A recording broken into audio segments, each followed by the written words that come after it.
ஒரு அம்மா தன் பிள்ளையின் அழுகையை அடக்க ஜன்னலுக்கு வெளியே உன்னை எரிந்து விடுவேன் என்று சத்தம் போட்டாள். அந்த வழியாக சென்ற ஒரு ஓநாய் இதை கேட்டு வெளியே விழும் பிள்ளையை சாப்பிட ஆவலோடு வாலை ஆட்டிக்கொண்டு நின்றது.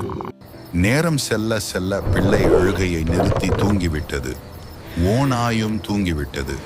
பின்பு மறுபடியும் காலையிலேயே பிள்ளை அழும் சத்தம் கேட்டது. இப்போதாவது அந்த அம்மா பிள்ளை வெளியே எறிவாள், நாம் ருசித்து சாப்பிடலாம் என்று வாலை ஆட்டிக்கொண்டு நின்றது. அதை சன்னல் வழி பார்த்த அம்மா நாயை அவிழ்த்து விட்டாள். அந்த நாய் மற்ற நாய்களையும் சேர்த்து கொண்டு ஓநாயை துரத்தினாள். இந்த கதையை கேட்டதும் பெரிய வெளிச்சம் என்னை சுற்றி பிரகாசித்தது. காரணம், ஏன் அநேக தேவ பிள்ளைகளை சாத்தான் சுற்றி சுற்றி வருகிறான் என்பதற்கு பதில் கிடைத்துவிட்டது.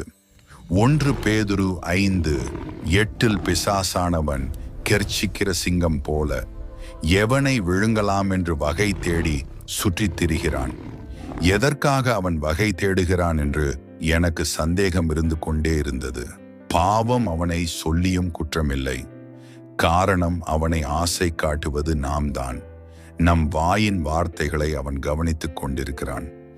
உதாரணமாக, ஒரு சகோதரி நான் இருக்கிறதை விட செத்து விடுவது நல்லது என்று சொன்னால் உடனே சாவுக்கு அதிபதியாகிய சாத்தான், சரி இந்த சகோதரி சாவுக்கு ஆயத்தமாகிவிட்டார்கள் போல என்று சொல்லி சுற்றி சுற்றி வருவான்.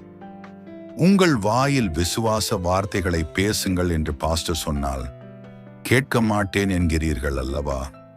ஜாக்கிரதை, எதிர்மறையான பேச்சு உங்களை சுற்றி வர செய்கிறது. விசுவாசத்தை பேசுங்கள்.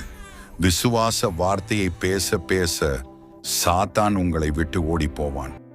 விசுவாச வார்த்தை தேவனை உங்கள் பக்கம் இழுக்கும்.